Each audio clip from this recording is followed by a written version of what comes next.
2024 সালে নতুন অন্তর্বর্তী সরকার গঠনের সময় যখন প্রধান উপদেষ্টা ডক্টর মোহাম্মদ ইউনূস ও তার সঙ্গে অন্যান্য উপদেষ্টাদের শপথ অনুষ্ঠান বঙ্গভবনে অনুষ্ঠিত হয়েছিল, তখন তো রাষ্ট্রপতি মোহাম্মদ শাহাবুদ্দিনই আপনাকে সহ সব উপদেষ্টাকে শপথ বাক্য পাঠ করিয়েছিলেন। নাহিদ ভাই সেদিন প্রতিবাদ করেননি কেন? তখন কি জুলাইয়ের সঙ্গে গাদ্দারি হয়নি? সংসদের ভেতরের উত্তেজনা ও রাষ্ট্রপতির ভাষণ চলাকালে বিরোধী দলের ওয়াকআউটের পর ঠিক এভাবেই নবনির্বাচিত সংসদ সদস্য নাহিদ ইসলামের ভূমিকা নিয়ে প্রশ্ন তুলেছেন সাবেক ছাত্রদল নেতা শেখ তানভীর বারী হামিম। 12 মার্চ বিকেলে নিজ ভেরিফাইড ফেসবুক আইডিতে দেওয়া এক পোস্টে জুলাই আন্দোলন ও অন্তর্বর্তী সরকার গঠনের প্রসঙ্গ টেনে এই মন্তব্য করেন তিনি।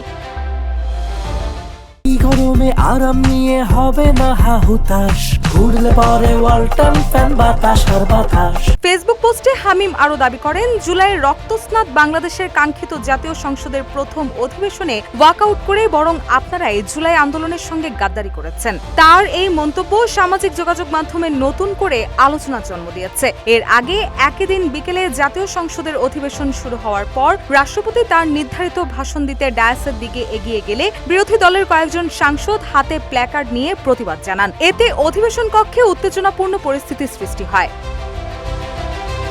রাষ্ট্রপতি বক্তব্য দিতে দাঁড়ানোর পরও জামায়াত জোটের সাংসদরা হট্টগোল অব্যাহত রাখেন। এক পর্যায়ে রাষ্ট্রপতির ভাষণ শুরুর কিছুক্ষণ পরেই তারা প্রতিবাদ জানিয়ে সংসদ কক্ষ থেকে ওয়াকআউট করেন। এই ঘটনার পরপরই সামাজিক যোগাযোগ মাধ্যমে পোস্ট দিয়ে নিজের প্রতিক্রিয়া জানান হামিম। যা ঘিরে রাজনৈতিক অঙ্গনে নতুন করে বিতর্ক শুরু হয়েছে। রুশা সুর, নিউজ ডেস্ক, ইত্তেফাক।